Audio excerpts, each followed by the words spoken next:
မြန်မာတွေရဲ့အသေးဆွဲလေးဖြစ်တဲ့မြန်မာ traditional တစ်ခုဖြစ်တဲ့ကျိန်လုံးလေးတွေနဲ့ကိုအလှဆင်ပေးထားတယ်။တန်သူမှာမိန်လန်းမကြီးတဲပေါက်မှာရှိရဲ့ဒုတိယထပ်ကောမှာလုံးဝ share ပြင်ဆင်ပေးထားတယ်။စံပြလေးလန်းကအခန်းလေးနဲ့အကြောင်းမိတ်ဆက်ပေးပါစီရှင်။တိုက်သားလဲအရန်ကောင်းတယ် location လဲအရန်မိုက်တယ်တန်သူမှာမိန်လန်းမကြီးကိုတဲပေါက်တဲ့အပြင်စံပြဈေးနဲ့လည်းနီးတယ်ကားမှတ်တိုင်နဲ့လည်းနီးပါမယ်ရှင်အခန်းလေးရဆိုလို့ရှိရင်တော့လုံးဝ share ပြင်ဆင်ပေးထားတယ် fully furnished ကိုမှ fully decorate ပြင်ဆင်ပေးထားပါတယ်ရှင်တန်မန်းဆန်းရှိတ်ကိုပတ်လက်တက်ပေးထားတယ်အခန်းလေးရဲ့ပေကျဲကလည်း12ပေခွဲ50ရှိပြီးတော့ဝင်ချင်းမှာပဲကျိန်ထိုင်ကုံလေးတွေလုပ်ပေးထားတယ်ကျိန်စပွဲလေးတွေပါမယ်မီလုံးမီဆိုင်ဆိုလို့ရှိရင်လည်းကျိန်လေးတွေနဲ့ကိုအလှဆင်ပေးထားပါတယ်ရှင်အခန်းလေးကတော့လုံးဝ share ကိုပြင်ဆင်ပေးထားပြီးတော့အိတ်ခမ်းတစ်ခမ်းပါပါမယ်ရှင်ဘေးမှာဆိုလို့ရှိရင်လည်းလိုက်ကအလှလေးလုပ်ပေးထားတယ်ပါကေးအထူသားကိုအပြစ်ခင်းပေးထားပါတယ်ရှင်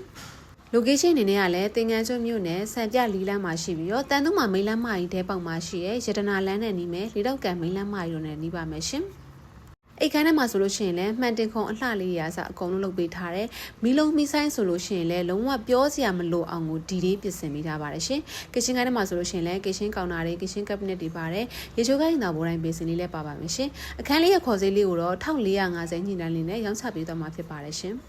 ပစ္စည်းအစုံလဲပါတယ် quality ကိုလည်းကောင်းကောင်းသုံးပေးထားတယ် AC လေးရာစအကုန်ထည့်ပေးထားတယ် location အရန်မိမိုက်တယ်